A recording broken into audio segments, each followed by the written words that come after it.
सभी सदस्य बहनों, सहायक भाइयों और पशुपालक बंधुओं, आप सभी को मेरा नमस्कार। मैं अरुण श्रीवास्तव, स्वयं धारा मिल्क प्रोड्यूसर कंपनी से। जैसा कि हम सभी देख रहे हैं कि बारिश का मौसम है और इस मौसम में बीमारी बहुत ज़्यादा बढ़ जाती है, चाहे हम इंसानों में हो या पशुओं में। बीमारी का कारण ये है कि इस मौसम में जो सूक्ष्म जीव हैं उनके पलने बढ़ने के लिए वातावरण एकदम अनुकूल उनको मिलता है और वातावरण अनुकूल मिलता है जिस कारण उनकी संख्या में वृद्धि होती है और जानवर या इंसान बीमार पड़ने लगते हैं। तो बीमारी के 3 कारण होते हैं मुख्य। एक कारण जो बीमारी का सबसे बड़ा होता है कि पोषक तत्वों की कमी। अगर किसी जानवर में पोषक तत्व की कमी है तो जानवर आसानी से बीमार पड़ जाता है। दूसरा कारण ये होता है कि वंशानुगत कारण होते हैं कि पीढ़ी दर पीढ़ी बीमारियां स्थानांतरित होती हैं। तो उन कारण से बचने के लिए हम यही सलाह देते हैं कि जितने भी हमारे पशुपालक हैं वो कृत्रिम गर्भाधान कराएं। अच्छी नस्ल के सीमन से कृत्रिम गर्भाधान कराएंगे तो पशुओं में बीमारी आने का खतरा कम हो जाएगा। तीसरा जो बीमारी फैलती है, तीसरे जो सबसे बड़े कारण है कि जो वातावरण में सूक्ष्म जीव होते हैं उन कारण बीमारियां सबसे ज़्यादा फैलती हैं। इस मौसम में तो सबसे ज़्यादा सूक्ष्म जीव हैं। सूक्ष्म जीव शरीर के अंदर प्रवेश कर जाते हैं और हमारे पशु को बीमार कर देते हैं और हमें आर्थिक क्षति देते हैं। तो आज इस सब बीमारियों से कैसे बचा जाए, इन सब पे जानकारी देने के लिए हमारे साथ हैं डॉक्टर इंद्र कुमार शुक्ला जी, जो हमें ये बताएंगे कि कैसे अपने जानवर को हम बीमारी से बचा सकें। इलाज कराने से बेहतर है कि हम अपने जानवर को बीमारियों से बचा लें। तो डॉक्टर साहब, आपका बहुत बहुत स्वागत है इस कार्यक्रम में। और मैं आपसे अनुरोध करूंगा कि हमारे जो पशुपालक हैं इनको आप बताएं कि कैसे हम अपने जानवर को, जो बीमारियां हो रही, बारिश वर्षा ऋतु के दौरान या वर्षा ऋतु भी खत्म होगी तो उसके बाद बहुत तेजी से बीमारियां फैलती, उन बीमारियों से कैसे बचा सकते हैं। धन्यवाद अरुण जी। नमस्कार सभी किसान भाइयों एवं बहनों। आज की चर्चा में हम लोग, बरसात चल भी रहा है और बरसात से बचने के लिए जो बीमारियां हैं वो बहुत ही घातक हो जाती है। उसका मुख्य कारण होता है कि जीवाणु में पनपने का ज़्यादा सोर्स आ जाता है। ह्यूमिडिटी जो है बहुत ज़्यादा होती है वातावरण में और उसी से बढ़ते बहुत जाते हैं। तो तमाम प्रकार की बीमारियां इसमें हो जाती हैं। इनसे होने के बाद इलाज करने से अच्छा है कि उससे पहले हम इसके बचाव के बारे में जानकारी लें और बचाव करें। तो जैसा कि आप लोग देखते होंगे कि जब बरसात होता है तो उतनी जगह भी अपने पास नहीं रहती है जहाँ पे पशुओं को हम बांध के रखें। पता चलता है जहाँ बांधने वाली जगह थी वहाँ पानी भरा है। जहाँ पानी भरा रहेगा वहाँ मक्खी मच्छर कीटाणु सब पनपेंगे। तो जहाँ भी हम अपने पशुओं को रखते हैं पहले हमें ध्यान देना होगा कि वहाँ बारिश का पानी बिल्कुल ना हो। जिस फर्श पे हम लोग बांधते हैं, ज़मीन पे बांधते हो, वो सूखा हो। और ऐसे कमरे में, ऐसे पशुशाला में हमें अपने पशुओं को बांधना चाहिए जहाँ दिन में कभी कभी धूप भी आ जाए, हवा भी आता जाता रहे। ऐसा नहीं कि हवा निकलने कोई रास्ता ही ना हो। ऐसे में पशुओं को बहुत बेचैनी महसूस होती है क्योंकि उमस वहाँ बहुत तेज़ी से बढ़ जाता है। तो हमें ध्यान रखना होगा कि अपने पशुओं को जहाँ भी रखते हैं वहाँ हवा का आना जाना बना हो, यानी खिड़की हो, दरवाजे खुले हों। क्रॉस वेंटिलेशन कहते हैं, मतलब एक तरफ अगर दरवाज़ा है तो दूसरी तरफ खिड़की हो। तो ऐसे में बिल्कुल जो है उनके गोबर से खतरनाक गैस जो बनती, मीथेन गैस, ये सब रुकेगी नहीं, निकलती रहेंगी। और अगर कभी कभी धूप भी आ जाएगा तो उसमें जो भी जीवाणु पनपेंगे, कीटाणु पनपेंगे, वो धूप के द्वारा ही मारे जाते हैं, मर जाते हैं। अगर ऐसा हम लोग नहीं कर पाते हैं तो हफ्ते में 1 दिन 2 दिन केमिकल्स का छिड़काव करेंगे। जैसे फिनाइल है, फिनाइल का घोल बना करके हम हफ्ते में 2 दिन छिड़क दिए। नहीं तो पोटेशियम परमैंगनेट है, केमेनोफोर जिसको पोटाश भी कहते हैं, लाल दवा भी कहते हैं, इसका घोल बना करके जहाँ पे पशुओं को रखते हैं वहाँ पे घोल बना के छिड़क दिए, फिर झाड़ू वगैरह लगा के साफ कर दिए। तो ऐसे में कीटाणुओं के पनपने की संभावना ना के बराबर हो जाती है। तो यह एक बहुत बड़ा रोगों से बचाने का उपाय है। प्रबंधन, मैनेजमेंट ऑफ एनिमल्स, यानी इनको सबसे अच्छा होता है इनके रख रखाव की व्यवस्था कर ले। फिर दूसरे नंबर पे जैसे अरुण जी ने बताया, पोषक तत्वों की ज़रूरत होती है। इनकी कमी से जो है बीमारियां आ जाती हैं। जब शरीर में तत्व ही नहीं रहेंगे तो अपने पशु बीमारी से कैसे लड़ेंगे। तो इसके लिए संतुलित आहार खिलाने की बात हम लोग करते हैं। संतुलित आहार पशुओं का किस प्रकार से होगा कि उनको अगर हम भूसा दे रहे हैं, पैरा दे रहे हैं, तो उसके साथ हरे चारे भी हों जिससे विटामिन भी मिल जाए, मिनरल्स भी मिल जाए और वसा फैट मिले उनको। इसके लिए खली वगैरह का हम लोग प्रयोग करते हैं। और अगर इसको ध्यान में देखते जाए तो अगर हम सारे इकट्ठा न कर पाए तो पशुहार में सब कुछ होता है। पशुहार पशुओं के लिए एक संतुलित आहार के रूप में आता है। उसके साथ अगर हम हरा चारा थोड़ा भी दे पाएँ, भूसा ही दे दें, तब भी लगभग उनके जो भी ज़रूरत की चीज़ें होती हैं उनके शरीर को मिल जाता है। तो खान पान, पोषण और रख रखाव, इन सब के द्वारा हम 50 से 70% रोगों को बचा सकते हैं। अब डॉक्टर साहब, मिनरल मिक्सचर का क्या योगदान रहता है पशु के स्वास्थ्य में? बहुत अच्छा प्रश्न है। मिनरल मिक्सचर, देखिए पशु अक्सर डेयरी क्षेत्र में जो हम लोग रखते हैं उसमें दूध के लिए ही रखते हैं और दूध में कैल्शियम, फास्फोरस, पोटेशियम ये सब भरपूर मात्रा में होता है। जब हम अपने पशुओं से दूध ले रहे हैं और उस दूध में कैल्शियम, फास्फोरस भरा पड़ा हुआ है और सुबह शाम हम दूध निकाल रहे हैं, तो अगर देखा जाए तो हम उनके शरीर से कैल्शियम, फास्फोरस, पोटेशियम ये सब निकाल रहे हैं। प्रोटीन भरपूर मात्रा में होता है, एमिनो एसिड होता है। तो अगर हम मिनरल मिक्सचर को बाहर से देंगे तो इनको कैल्शियम, फास्फोरस जैसी बीमारियां से कमी होने वाले रोग नहीं होंगे। जैसे देखिए अगर कैल्शियम की कमी हो जाए तो हाइपोकैल्सीमिया एक बीमारी हो जाएगी। मिल्क फीवर तक भी कैल्शियम की कमी से होता है।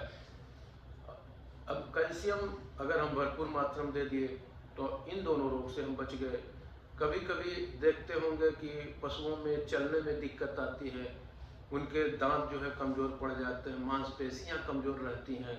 तो इन सब के सही करने के लिए हमें कैल्शियम देना पड़ेगा। और इसी प्रकार से जो मिनरल है फास्फोरस का, अगर ये फास्फोरस नहीं पाएगा, कैल्शियम और फास्फोरस इन दोनों का रेशियो बॉडी में सही नहीं रहेगा तो तमाम उनको बेचैनी, असुविधा होगी, दूध की मात्रा में कमी हो जाएगी, भूख की मात्रा में कमी हो जाएगी, पाइका जैसा रोग हो जाता है फास्फोरस की कमी से। तो मिनरल तमाम प्रकार के होते हैं। अभी कैल्शियम हो गया, फास्फोरस हो गया, इसके साथ कॉपर है, जिंक है, कोबाल्ट है, मैग्नीज है। अगर कोबाल्ट, कॉपर, आयोडीन इस सब की कमी हो तो पशुओं में बांझपन के रोगों को देखा जा सकता है। अगर इनकी मात्रा को हम भरपूर देते रहें तो हमारे पशु बांझपन से बच जाएंगे। और जो मेटाबॉलिक क्रियाएं होती है, शरीर की पाचन की क्रियाएं होती हैं, इनमें भी सारे मिनरल्स का रोल होता है जो इजीली डाइजेस्ट कराते हैं अपने भोजन को। नहीं डॉक्टर साहब, हमने अक्सर ये देखा कि पशु आहार तो अपने पशु को खिलाते हैं, लेकिन मिनरल मिक्सचर खिलाने से हमारे किसान भाई, मैं सभी क्षेत्रों में देखता हूँ कि वो इसकी उपयोगिता को नहीं समझ पाते हैं। और जहाँ तक मैंने देखा है कि इससे पशुपालक भाई अपना बहुत ज़्यादा नुकसान करा बैठे हैं।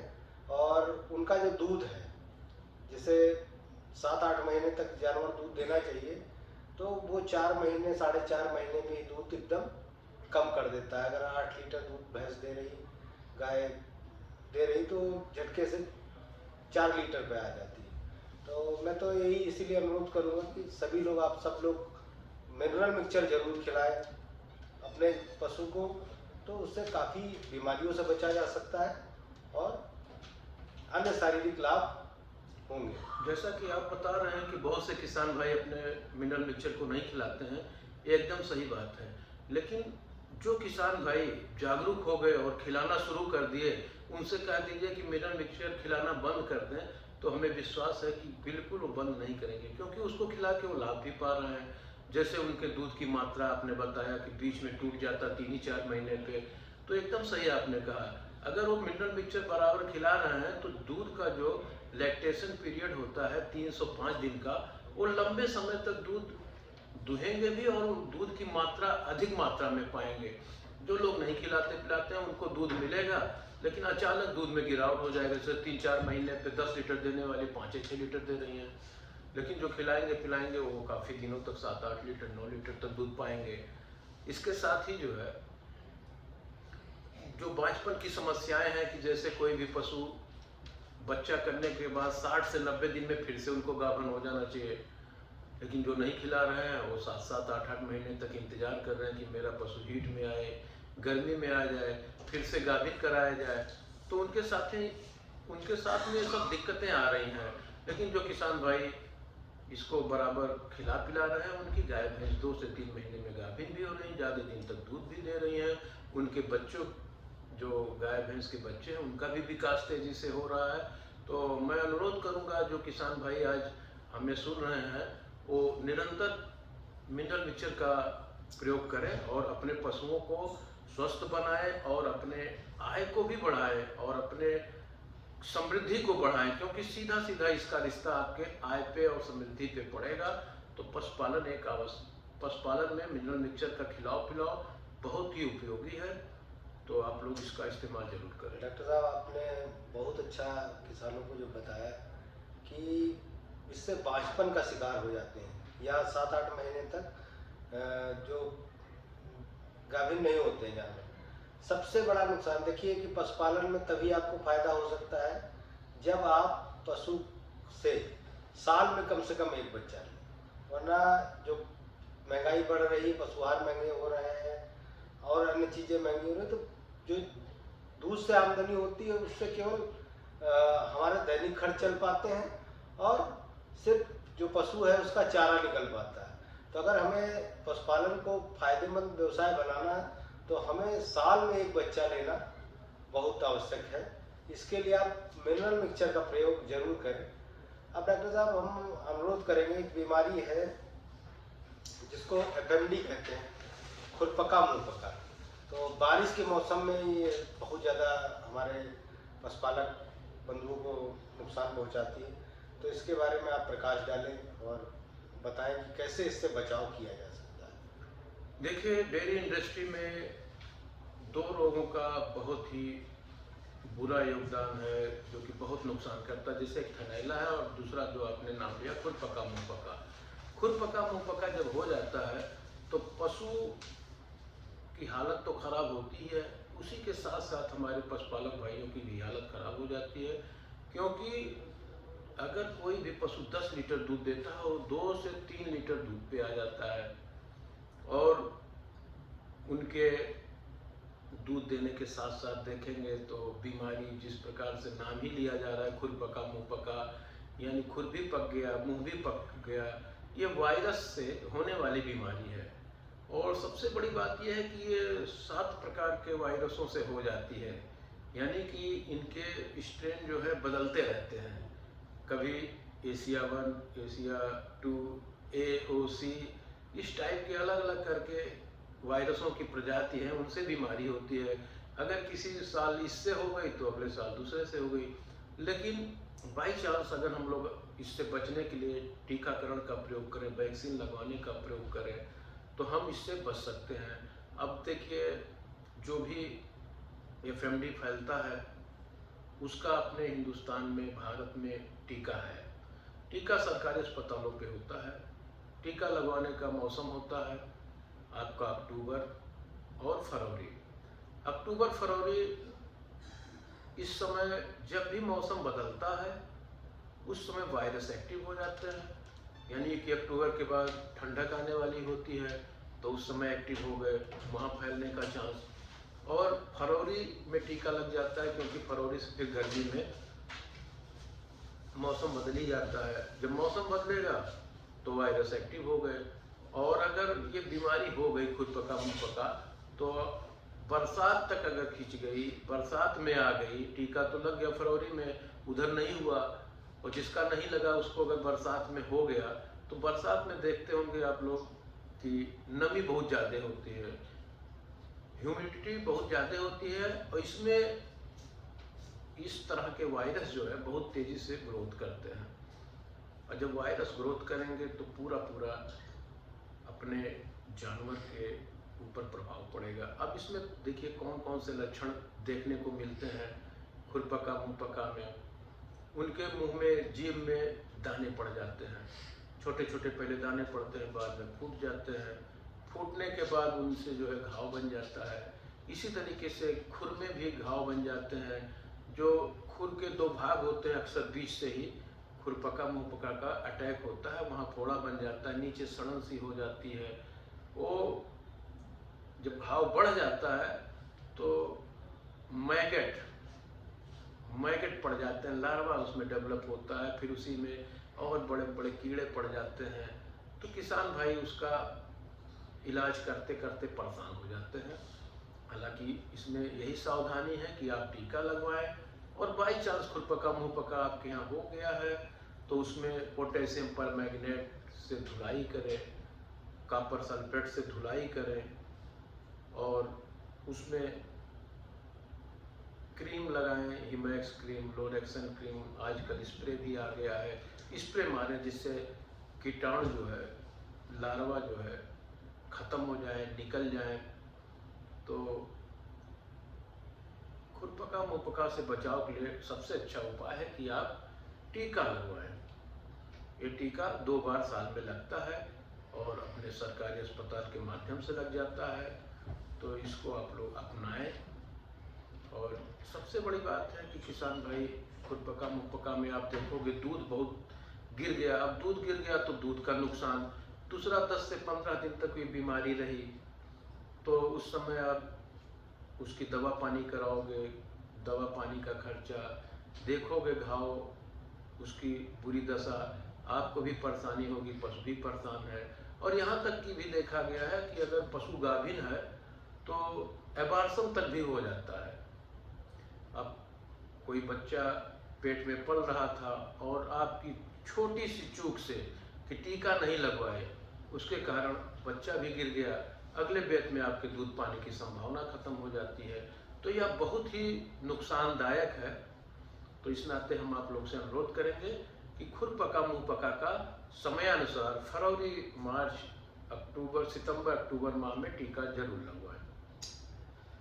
डॉक्टर साहब ने जैसा बताया आपको कि ये बीमारी वायरस से फैलती है, तो मुझे जहाँ तक समझ में आ रहा है कि वायरस से फैलने वाली, जैसे अभी कोरोना फैला था, तो वायरस से कोई भी बीमारी फैले तो उससे बचाव का सबसे अच्छा है कि अगर किसी पशु को हो गया तो उसको हम अलग कर दें। जैसे कोरोना में हम लोगों ने देखा क्या कर रहा था कि लोग बाहर से आ रहे थे, उनको स्कूलों में रोक दिया जा रहा था, बाहर गांव के अंदर नहीं आने दिया जा रहा था। तो सेम वैसे इसमें भी करना है कि अगर जानवर को हो गया, किसी जानवर को, तो उसको भैया बागिया में ले जाके बाहर बांध देना है, वहीं उसका इलाज पानी करना है, नहीं तो ये बीमारी पूरे गांव में फैल जाती है। ये बीमारी क्या, वायरस से फैलने वाली जो भी बीमारी है उससे सबसे अच्छा तरीका यह है कि जिसको हो गया है उससे और को दूरी बना के रखा जाए। तो डॉक्टर साहब इसी क्रम में अगला जो एक बीमारी है ब्लैक क्वार्टर जो फैलती है, इसके बारे में संक्षिप्त बताएं। ये चूँकि बैक्टीरिया से फैलने वाली बीमारियां हैं और इस समय बैक्टीरिया बहुत ज़्यादा पलते बढ़ते हैं, तो ब्लैक क्वार्टर के बारे में हल्का सा किसान देखिए, ब्लैक क्वार्टर भी जो है बरसात में फैलने वाला रोग है और इस रोग के हम लक्षण भी बताएंगे आपको। और इससे पहले किसान भाई आप लोग ध्यान दीजिएगा कि ब्लैक क्वार्टर का भी, या जिसको आप लोग लंगड़िया बुखार कहते हैं, इसका भी टीका होता है, इसका भी वैक्सीन होता है। और इस वैक्सीन को भी मई से जून महीने में लगाया जाता है। तो अगर आप वैक्सीन लगवाना शुरू कर दिए, इतनी जागरूकता अपने अंदर ले आए कि जिस बीमारी का वैक्सीन है हम उसको टीका लगवा के, वैक्सीन लगवा के ठीक करेंगे, तो ये बीमारी आपके यहाँ आएगी नहीं। और मूलतः अगर देखा जाए तो ब्लैक क्वार्टर जो है ऐसे पशुओं में होती है जिनकी आयु 10 माह से लेके 2 वर्ष तक होती है, यानी कि युवा पशुओं में ये बीमारी ज़्यादा होती है। और इसके साथ साथ अगर देखा जाए तो ये भैंस प्रजाति में ज़्यादा होती है, यानी पड़िया में, या पड़िया के बड़े बच्चे जो हो के पड़ेला कहलाते हैं, हीफर कहलाते हैं, इनमें ज़्यादा होती है। तो इनमें जब हो जाएगा तो देखिए तेज़ी से बुखार बहुत तेज 104 से 5 डिग्री सेंटीग्रेड आएगा। फिर फारेनहाइट 104 से 105 डिग्री फारेनहाइट बुखार आपके पशुओं में मिलेगा। खाना पीना बंद हो जाएगा, पशु कमज़ोर सा हो जाएगा, चलने में भी दिक्कत होगी। और इसकी सबसे बड़ी पहचान है, अगर पीछे जान के ऊपर देखेंगे तो वहाँ की मांसपेशियों में थोड़ी अकड़न भी होगी। अगर उसको दबाएंगे तो चुर्र चुर्र की, पुट पुट की आवाज़ भी आती, जैसे उसमें गैस भरा हो। अगर इसे आप छुएंगे तो वहाँ पुट पुट की आवाज़ सुनाई पड़ती है। तो ये बिल्कुल आप माने कि ब्लैक क्वार्टर यानी लंगड़िया बुखार का लक्षण है।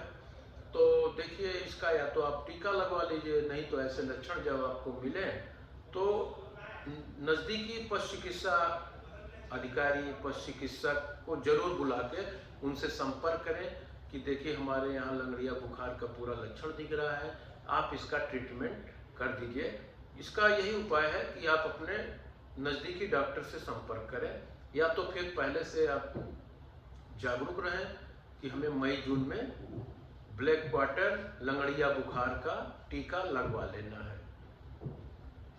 नहीं तो इस बीमारी में 3 से 4 दिन में पशुओं की मृत्यु भी हो जाती है। अगर हम ठीक समय पे इलाज नहीं कर पाए तो हमारे पशु मर सकते हैं। तो कितना धन हानि होगा, पशु हानि। तो इससे बचने के लिए टीका आप लोग जरूर लगवाएं। अगली बीमारी है ब्रुसेलोसिस। तो ये बीमारी भी डॉक्टर साहब फैलती है, और इसकी वजह से जो हमारे पशुपालक बंधु हैं उनको नुकसान होता है।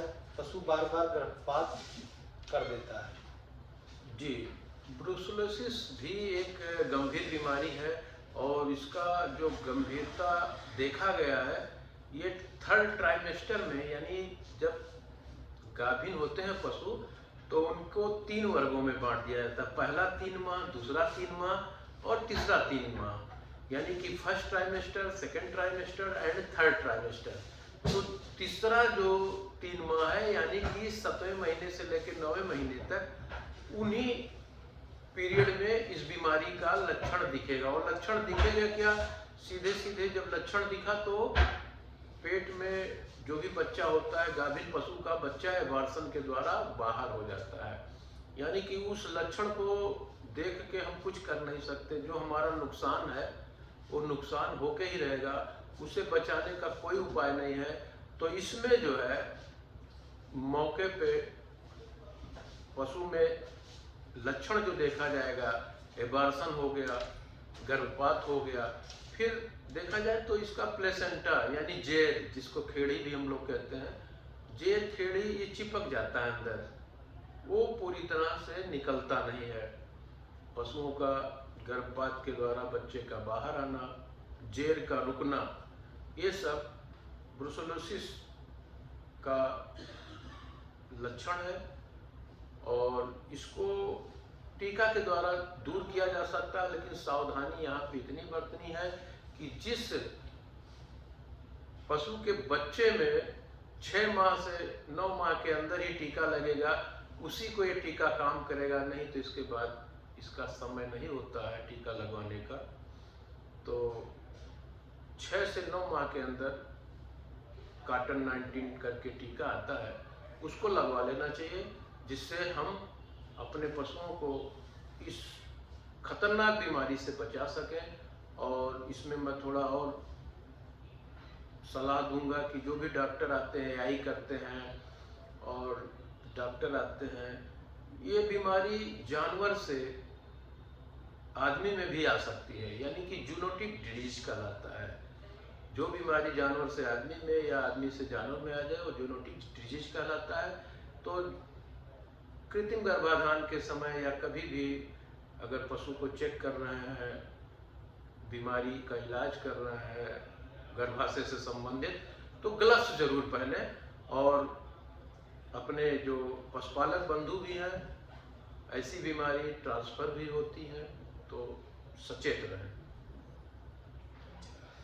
अब डॉक्टर साहब, एक बीमारी सबसे ज़्यादा फैलती है जो हम लोग देखते हैं, थनैला, जो बारिश के मौसम में गंदगी के कारण फैलती है। और इसमें कोई स्पेसिफिक बैक्टीरिया नहीं रहता कि जिसकी या वायरस जिसकी वजह से फैलती है, बहुत सारे बैक्टीरिया इसको फैलाते हैं। तो थनैला के बारे में आप थोड़ा हमारे पशुपालक भाइयों को बताएं कि थनैला से कैसे, क्योंकि सबसे ज़्यादा जो मैंने जाके गांव में देखा कि सबसे ज़्यादा जो नुकसान होता है जो पशुपालक बंधुओं का, वो थनैला रोग से होता है। और पशु की कीमत, यहाँ तक कि मैंने देखा है 1 थन 2 थन खराब हो जाते हैं और पूरा पूरा पशु खराब हो जाता है, कीमत उसकी आधी भी नहीं रह जाती है। बिल्कुल सही आप कह रहे हैं, क्योंकि पशुओं में जब थन है तभी दूध है, और जब दूध है तभी कोई उसकी कीमत मिलती है। तो अगर थन ही नहीं ठीक है या थनैला के द्वारा थन खराब हो गया तो फिर पशु बेकार हो गया। तो ऐसे में थनैला से बचाव के लिए सबसे बड़ा काम तो पशुपालक भाई के हाथ में ही है। तो मैं पशुपालक भाइयों से चाहूँगा कि जब भी वो अपने गाय भैंस को दूहने जाएं तो अपने हाथों की सफाई अच्छे तरीके से कर लें, चेक करें कि उनके नाखून नहीं बड़े होने चाहिए, अपने हाथों की सफाई कर लीजिए। और बाल्टी में जो पानी ले जाए वो भी स्वच्छ पानी हो, उस पानी से बच्चे को पिलाने के बाद थन को साफ सुथरा करें। थन धोने के बाद एक सूती कपड़े से उस थन को पोंछें और पोंछने के बाद दूध दूहना शुरू कर दें। अगर इतनी सावधानी हम लोग करेंगे तो समझिए कि 50 से 60% थनैला रोग को हमने भगा दिया। और दूसरा अगर देखा जाए कि जब दूह लेते हैं तो थोड़ी देर अगर पशु हमारा खड़ा रहे 30 से 40 मिनट तक, तो दूध दूहने की जो नली है उसके छिद्र जो है 30-40 मिनट में बंद हो जाते हैं, सील हो जाते हैं, यानी कि उस रास्ते से जीवाणु फिर नहीं जा सकते हैं जो कि थनैला फैलाते। जैसा कि अरुण सर ने बताया कि जो भी बैक्टीरिया है, सारे बैक्टीरिया समझ लीजिए कि थनैला रोग के लिए जिम्मेदार हैं। तो स्ट्रेप्टोकोकस है, स्टेफाइलोकोकस है, साल्मोनेला, ई कोलाई है, जितने भी बैक्टीरिया आप लोग जानते हैं सब के सब इसमें होते हैं। और बैक्टीरिया एकदम हवा में तैर रहे हैं, उड़ रहे हैं। तो इस तरीके से हम अपने पशु को खड़ा करके रख सकते हैं। नहीं तो दूहने के बाद आयोडीन का घोल आता है, उसको जो है 1 कप में ले करके थन को अगर टच करा दिया जाए, ऐसे ऐसे सब में डिप करा दे, तो चारों थन में डिप कराने के बाद कीटाणु नष्ट हो जाते हैं, यानी थनैला रोग होने की संभावना नहीं रहती है। और थनैला के लक्षण क्या है? जब भी आप देखो तो कहीं सूजन आ जाएगा थनों में, कहीं गांठ सी बन जाएगी, कहीं पे जो है लाल लाल दिखने लगेगा।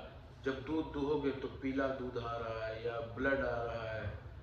फिर कभी कभी तागे की नुमा से लरछे निकल रहे हैं। तो ये सब जब आने लगे तो आप समझ लीजिए कि आपके पशु को थनैला हो गया है। अब इस थनैला रोग को बाजार में कुछ दवाएं हैं, आप इस्तेमाल कर सकते हैं, डॉक्टर की सलाह मगर जरूर लीजिए, क्योंकि थनैला का रूप दिन ब दिन बदलता रहता है। पता चला आज आपको लग रहा थोड़ा है, कल ही बहुत ज़्यादा लग गया। तो डॉक्टर को दिखा के उनके सलाह के बाद दवा करें। बाकी अगर देखो तो आजकल घर पे भी आप दवा कर सकते हो। इसमें जो है घरेलू दवाओं का मैं बता देता हूँ।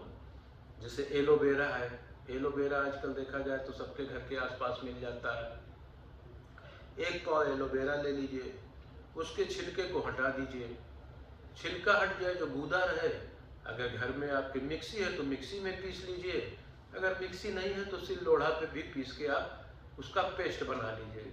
फिर उसमें 50 ग्राम हल्दी मिला दीजिए, 15 ग्राम खाने वाला चूना मिला दीजिए, फिर इन सबको मिक्स कर दीजिए। इनको मिक्स करके थोड़ा सा चिपकने के पदार्थ जैसे सरसों का तेल भी मिला सकते हैं, मिला करके रख दीजिए। फिर सुबह शाम दोपहर 3-4 बार, अगर जहाँ पे जिस स्थान में आपको दिक्कत महसूस हो रही है 3-4 बार दिन में लगाते रहेंगे तो बाजार से किसी की दवा की भी जरूरत नहीं पड़ेगी, इसी से ठीक हो जाएगा। या एक घरेलू उपाय, एक सस्ता उपाय है जो किसान भाइयों को काफ़ी पैसे की भी बचत कर देगी और आसानी से ठीक भी कर देगा। तो ये चीज़ें जो है आप घर पे भी कर सकते हो, और अगर ऐसा नहीं कर पाते हैं तो नज़दीकी पशु चिकित्सक को बुला करके इस रोग का निदान आप जरूर कराएं।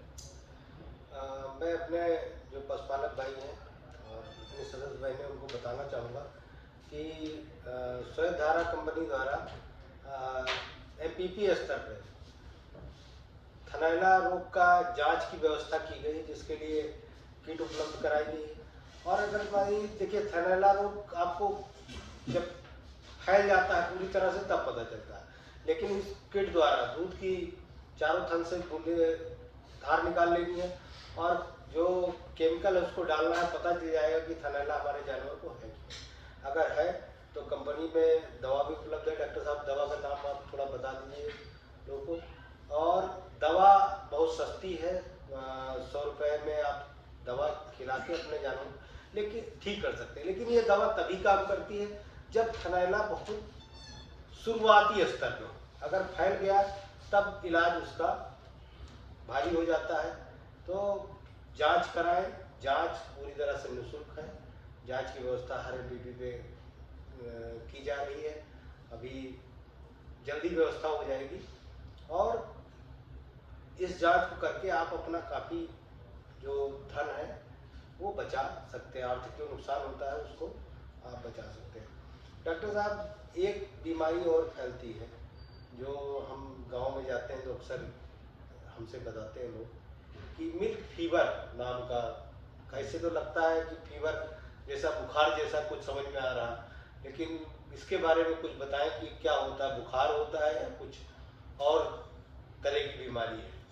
देखिए, मिल्क फीवर नाम से तो जरूर लगता है कि फीवर है तो बुखार होगा, लेकिन यह ऐसा नहीं है। यहाँ पे जो पशुओं का ताप होता है, तापक्रम होता है 101 डिग्री से 102 डिग्री फ़ारेनहाइट, ये पशु के बॉडी टेम्परेचर है। तो 101 डिग्री और 102 डिग्री के बीच में ना रह करके पशुओं के शरीर का तापक्रम कम हो जाता है, यानी 98 आ जाएगा, 99 डिग्री फ़ारेनहाइट आ जाएगा, तो जो नॉर्मल से कम होता है। तो एक लक्षण तो हमारा ये हो गया कि पशु के शरीर का तापमान कम हो गया। लेकिन इसकी सबसे बड़ी आप अनुमान इस प्रकार से लगा सकते हैं कि ये मिल्क फीवर अक्सर जो पशु बच्चा करते हैं उनके बच्चा करने के 10 दिन के अंदर ही होता है। अगर 10 दिन के अंदर आपके यहाँ पशुओं का तापमान इतना हो गया 98, 99 या 100 भी, तो बच्चा भी किया है, 10 दिन के अंदर हुआ है और शरीर का तापमान कम हो रहा है, पशु खाने पीने में बंद ही कर देता है, कम खाएगा, शुरू में धीरे धीरे बंद कर देगा, फिर उठना भी मुश्किल हो जाता है, चलना भी, यानी कि वो कमज़ोर सा हो जाता है, जो कि कैल्शियम की कमी ही है। और कभी देखा जाता है ऐसे कि पशु एकदम बैठ गया, ना उठ रहा है, ना कुछ खा पी रहा है, और एक बहुत प्रबल लक्षण उसका हो जाता है, जब वो बैठता है तो अपने पेट पे अपने सिर को घुमा के डाल देता है। यानी जब भी आप देखो कि पशु का तापमान नॉर्मल से कम हो गया, खाना पीना बंद हो गया, बैठ गया तो पशु उठ नहीं रहा है और अपनी गर्दन घुमा करके कोख पे रख दिया, यानी पेट पे रखा हुआ है और उठ बैठ नहीं रहा है। तो ये मिल्क फीवर का ही लक्षण है और इसमें ध्यान देना है कि अक्सर 10 दिन के अंदर ये लक्षण आ जाते हैं। तो इससे बचने के लिए अगर हम लोग 1-2 महीना पहले जो है अपने पशुओं को कैल्शियम की भरपूर मात्रा दिए हों, यानी कि मिनरल मिक्सचर खिलाए हों, जैसा कि देखते होंगे आपके डेयरी पे एमपीपी पे मिनरल मिक्सचर बराबर उपलब्ध रहता है। अगर 1-2 महीना पहले से मिनरल मिक्सचर खिला दीजिए तो इसके आने की संभावना कम होगी। और जब भी हम अपने पशु को दूहते हैं तो हमेशा ध्यान रखें तब तक ही दूहना है जब तक कि पशु का 2 महीने बाकी हो बच्चा करने में, वहीं बंद कर देना दूहना। यानी कि देखिए 9 महीने में बच्चा गाय करती है, 9 महीना 9 दिन में, तो आप 7 महीने तक दूहें और 7 महीने के बाद अगर छोड़ देंगे तो उसको शरीर बनाने में समय मिल जाएगा, उसका शरीर बना रहेगा तो ऐसे नहीं आते हैं, ये बीमारी नहीं आएगी। दूसरा, कभी कभी देखते हैं हम लोग जब बच्चा कर देता है तो सारा दूध एक ही 2 बार में पूरा निकाल देते हैं, खीस जिसको बोलते हैं कोलेस्ट्रम। तो ये कोलेस्ट्रम भी एक बार में पूरा नहीं निकालेंगे, 2-2, 4-4 घंटे के अंतराल पे पहले दिन में 2-3 बार में निकालिए, तो ये बीमारी से बचने का बहुत ही अच्छा उपाय है। अगर इतना आप कर लेते हैं तो मिल्क फीवर जैसी बीमारी नहीं आएगी। यानी कि 2 महीने पहले से अतिरिक्त कैल्शियम देंगे जो कि मिनरल मिक्सचर देने से भी मिल जाएगा, और बच्चा करने से 2 महीने पहले हम दूध दूहना छोड़ देंगे, एक ही बार में पूरा खीस नहीं निकालेंगे, कोलेस्ट्रम नहीं निकालेंगे, तो हम मिल्क फीवर से अपने आप को, अपने जानवर को बड़े आराम से बचा लेंगे।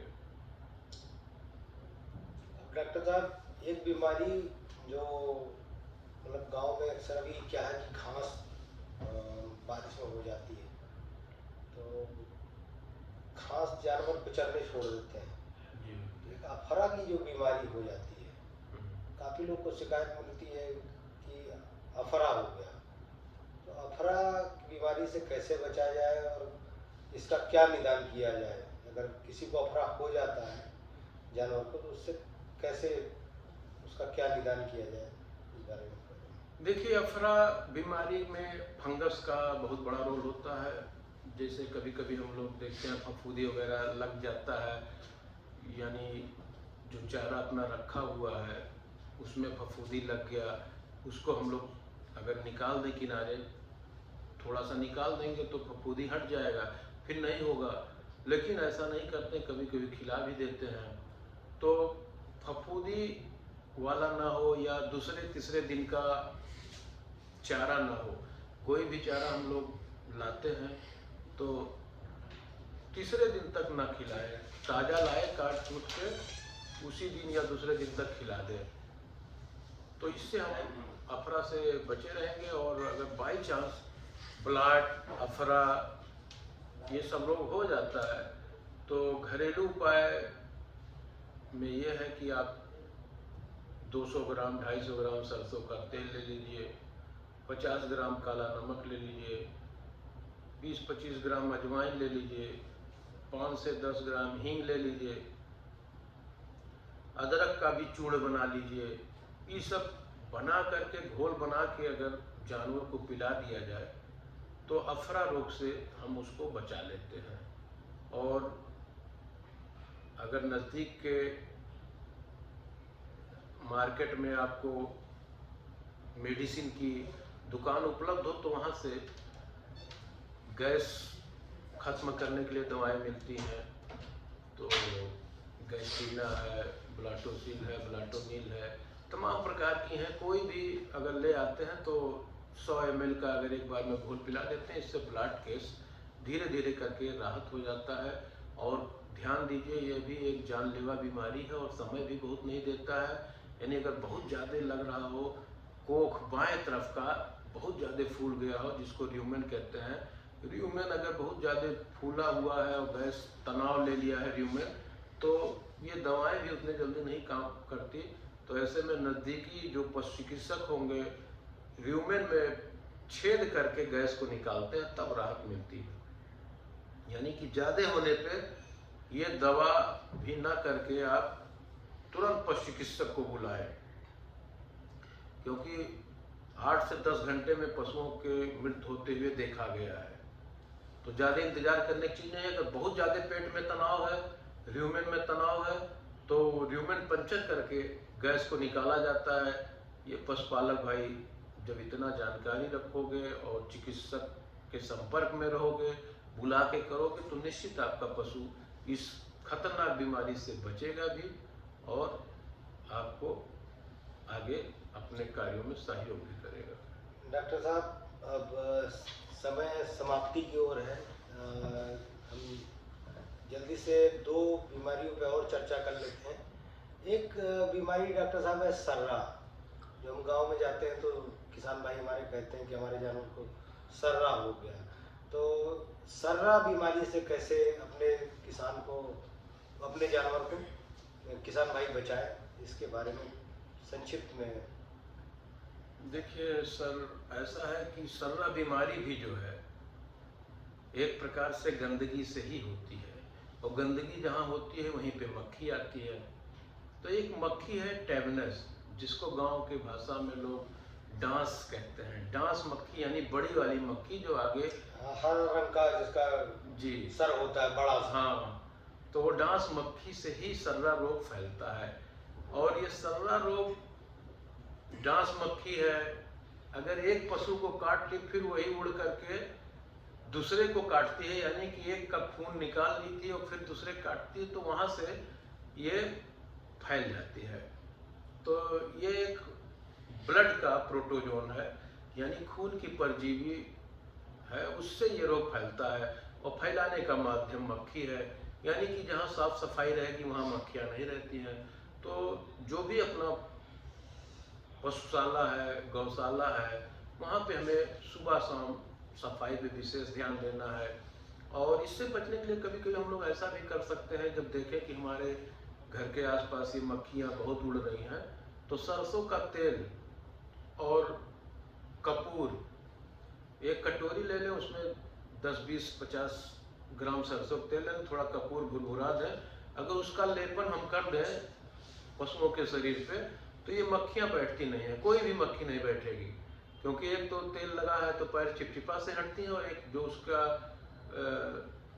खुशबू है कपूर का, उन दोनों को पा करके कोई मक्खी बैठती नहीं है। तो इससे हम बचा लेंगे अपने पशु को साफ सफाई के माध्यम से। और यह खून के रोग का है, तो यहाँ पे 2 प्रकार से होते हैं। एक तो होता है ट्रिपैनोसोमा। ये ट्रिपैनोसोमा परजीवी का नाम है, जो पशु के खून में ही पाया जाता है। और पशु मेन रूप से उनके ब्लड को रहते रहते जो भी उसमें ग्लूकोज होता है, वो ग्लूकोज को खाता है। यानी कि जो भी पशु खा रहा है उससे लास्ट में ग्लूकोज बनता है। वो ग्लूकोज जब ट्रिपैनोसोमा खा लिया, सर्रा का कीटाणु खा लिया, तो पशु के शरीर में क्या लगेगा, तो पशु धीरे धीरे कमज़ोर और दुर्बल होता चला जाता है। और जब बहुत कमज़ोर और दुर्बल हो जाता है तो लड़खड़ाने भी लगता है, चलाइए तो लगता है लड़खड़ा के गिर जाएगा। फिर धीरे धीरे और शरीर में ग्लूकोज कमज़ोर हुआ तो दिमाग को भी ग्लूकोज चाहिए, दिमाग का ग्लूकोज दिमाग तक पहुंच नहीं पाता है। तो पशु का जब ग्लूकोज दिमाग को नहीं पहुंचा, यानी दिमाग सही से काम नहीं कर रहा है, तो अपने सर को कभी कभी ये दीवारों में मारते हैं, हौदी पे मार देते हैं। और देखा जाए तो लास्ट में जब एकदम कमज़ोर से हो जाते हैं तो अपने खूंटे के चारों तरफ घूमते हैं, और यहाँ तक कि भी कभी कभी देखा गया है घूमते घूमते गिर भी जाते हैं। जहाँ पशु घूमना शुरू कर दिया वहाँ पे समझिए कि इस सर्रा का बहुत ही ज़्यादा असर है। और अगर टाइम से उसको नहीं डॉक्टर को बुला के दिखाया गया तो पशु के मृत्यु की पूरी संभावना है। यानी जब भी देखें तो आपका 2-3 प्रकार से सर्रा के लक्षण को हम साइड में बता देते हैं कि ये लक्षण देख लीजिए तो आप समझ लीजिए सर्रा है। जैसे कि पशुओं में बुखार तो आएगा, लेकिन किसी टाइम आता है, किसी टाइम नहीं आता है। इंटरमिटेंट फीवर, यानी कि सुबह में लग रहा है कि हमारा पशु जो है नहीं खा पी रहा है, शाम को खा रहा है, फिर इसी तरीके से अगले दिन भी जो है सुबह में नहीं खाया, शाम को खा रहा है। तो किसान भाई थोड़ा कंफ्यूज हो जाते हैं कि पशु बीमार होता तो दोनों टाइम नहीं खाता, लेकिन सर्रा जैसी बीमारी है जिसका एक लक्षण ही है कि दोनों टाइम वो एकदम नहीं परहेज करेगा कि नहीं खाएगा, एक टाइम खा लेता है, एक टाइम नहीं खाता है। अगर देखा जाए तो इसमें टेम्परेचर आपका 105-106 डिग्री तक मिल जाता है, और अगर टच करेंगे तो बॉडी गर्म मिलेगी। आँख की अगर खोल के आँख देखेंगे तो उसमें सफ़ेद सफ़ेद दिखेगा, यानी कि खून की कमी सा महसूस होगा। और पशु की हड्डी पसली भी दिखने लगती है, पशु कमज़ोर सा हो जाता है, दूध भी कम हो जाएगा, खाना कम हो जाएगा। ये सब सर्रा के लक्षण हैं। और सर्रा से बचने के लिए कोई टीका वैक्सीन तो है नहीं, बस साफ सफाई का ध्यान रखें। और बाई चांस अगर सर्रा हो जाता है तो जैसा अभी हमने बताया कि ग्लूकोज उसका आहार है, उसका भोजन है, तो ऐसी स्थिति में अगर हम गुड़ को 1-2 किलो गुड़ अगर डेली खिला देते हैं तो उसके शरीर का ग्लूकोज जो पहले से है वो फिर बना रहेगा, और नया जो गुड़ के रूप दे करके ग्लूकोज हम खिलाएंगे, उस ग्लूकोज को पशु खा लेगा, यानी कि उसके स्वास्थ्य पे उतना प्रभाव नहीं पड़ेगा। फिर हम डॉक्टर को बुला ले, उसी समय डॉक्टर को बुला लिए, और एक साल्ट आता है डाइमिनाजिन एसोचुरेट, उसका इंजेक्शन लगवाएंगे, और ये सर्रा जैसी बीमारी से हम निजात पा जाएंगे। यानी अगर देखा जाए जैसे कि गांव में पशुपालक भाइयों के बीच में चर्चा होती है कि सर्रा एक बहुत खतरनाक और जानलेवा बीमारी है, तो यह तब है जब हम जागरूक नहीं होंगे, हम अपने पशुओं का ठीक से देखभाल नहीं करेंगे, समय पे हम डॉक्टर को नहीं बुलाएंगे, तब ये जानलेवा है। नहीं तो सर्रा ऐसी कोई बीमारी नहीं है जिससे पशुओं की जान जाए। तो हम आप लोग से निवेदन यही करेंगे कि जो मैं लक्षण बताया हूँ, अगर ऐसे लक्षण आपको दिखाई दे रहे हैं तो आप तुरंत अपने नज़दीकी पशु चिकित्सा अधिकारी से, डॉक्टर से संपर्क करें और अपने पशुओं का समय रहते इलाज कराएं। डॉक्टर साहब, अगली बीमारी है जो तपेदिक रोग हो जाता है, टीबी, जो मनुष्यों में भी देखने को आती है। काफ़ी खतरनाक बीमारी है, अगर समय पर इलाज किया जाए तो इस बीमारी से बचा जा सकता है। अगर समय से इलाज ना हो पाए तो बीमारी हावी हो जाती, चाहे इंसान हो चाहे जानवर हो। तो इसके विषय में थोड़ा हमारे जो पशुपालक भाई उनको बताएं कि कैसे इसका, जहाँ तक मुझे जानकारी है कि अगर कोई पशु है उसको ट्यूबरकुलोसिस का दिक्कत है और उसका दूध इंसान पीता है तो उसमें भी बीमारी ट्रांसफ़र हो जाती है। तो इससे कैसे बचा जाए, इस बारे में बताएं। देखिए, टीबी रोग भी एक जूनोटिक डिजीज है, जैसा कि भी चर्चा किया गया ब्रुसेल्ला के बारे में। यानी कि इंसान से जानवर में या जानवर से इंसान में जो भी रोग एक दूसरे प्रजाति से जो समानता नहीं रखते हैं, फैल रही हैं, उनको जूनोटिक डिजीज कहते हैं, और ये फैल जाती है। तो जो भी जानवर अपने टीबी से ग्रस्त होंगे, उनके अगर दूध का सेवन किया जाएगा तो मनुष्य में भी टीबी फैलने की संभावना रहती है। तो इसी नाते टीबी के भी लक्षण ऐसे तो तुरंत दिखते नहीं हैं, लेकिन पशु धीरे धीरे बहुत कमज़ोर, दुर्बल हो जाता है और खाना पीना कम कर देता है, सांस लेने में परेशानी होगी, हाँफना रहेगा। हालांकि टीबी भी कई प्रकार की होती हैं, बोवाइन टीबी, इसमें भी इंटेस्टाइनल टीबी हो जाती है, यानी आँत की टीबी हो जाती है, फेफड़े की टीबी है, फिर हड्डी की है, तो सारे हो जाते हैं। तो जो फेफड़े का टीबी है, यानी लंग्स को जो प्रभावित करता है, वही सबसे ज़्यादा खतरनाक होता है। इसमें खांसी भी आएगी, हांफना आएगा, पशु कमज़ोर हो जाएगा, एनीमिक हो जाएगा, खून की कमी हो जाएगी। तो ऐसे पशुओं का एक टेस्ट भी होता है, ट्यूबरक्लोसिस टेस्ट होता है। उसी से पता चलता है कि इसमें टीबी है कि नहीं है। तो एक इंजेक्शन होता है, उसको लगा करके देखते हैं 24 घंटे 48 घंटे में वहाँ पे सूजन हुआ है कि नॉर्मल हुआ। अगर नॉर्मल रहता है तो टीबी नहीं है, अगर सूजन आ गया तो वहाँ पे टीबी है। तो ऐसे में उनके दूध को काफ़ी उबाल के पिया जाए। हालांकि वो कीटाणु जल्दी से 100 डिग्री फ़ारेनहाइट पे मरते नहीं हैं, तो इनको ज़्यादा देर तक उबालने पे ये मरेंगे। या फिर इन दूध का पाश्चराइज करके पिया जाए, जो कि घर में संभव नहीं है। तो पाश्चराइजेशन के द्वारा इस टीबी को ख़त्म किया जा सकता है, फिर उस दूध का इस्तेमाल किया जा सकता है। तो जांच के बाद ही पता चलेगा कि टीबी है कि नहीं। नहीं तो ऐसे कई लक्षण हो जाते हैं जो मिलते जुलते रहते हैं, तो उतना क्लियर नहीं हो पाता टीबी है कि नहीं। केवल उनका टीबी टेस्ट से ही पता चलेगा। तो हम चाहेंगे कि टीबी का समय समय पे अगर जांच करा ले कोई तो हो जाएगा, नहीं तो दूध को काफ़ी उबाल के ही पीना चाहिए। तो डॉक्टर साहब ने जैसा बताया कि उसका हम सब कि अपने जानवर को अगर हम देखभाल अच्छे से करें तो उन्हें अपनी बीमारियों से बचा सकते हैं। और बीमारी से अगर हम अपने जानवर को बचा ले जाते हैं तो दूध व्यवसाय को फायदेमंद बनाया जा सकता है। सबसे ज़्यादा में जो हम देखते हैं कि बीमारियों के कारण पशु में जो पशुपालक हैं उनका आर्थिक नुकसान होता है। तो जो मुझे समझ में आया कि अगर हम अपने पशु की साफ सफाई बरसात में खूब रखें, जहाँ पशु पाला है वहाँ साफ सुथरा रखें। और अभी जैसे मक्खी मच्छर ना पनप भटकने दें। अब रात में क्या है कि मच्छर, बारिश का मौसम, मच्छर काटने लगता है तो 10% दूध तो ऐसे ही गिर जाता है। पशु रात भर सो ही नहीं पाता है तो सुबह दूध क्या सही से देगा। तो इसीलिए साफ सफाई सबसे ज़रूरी है। बाकी डॉक्टर साहब ने जो बताया उन सब बातों का अगर आप ध्यान रखेंगे तो आप अपने पशु को रोग मुक्त कर पाएंगे। और पशु रोग मुक्त रहेगा तभी आपका विकास हो सकता है, पशुपालन फायदे का सौदा हो सकता है।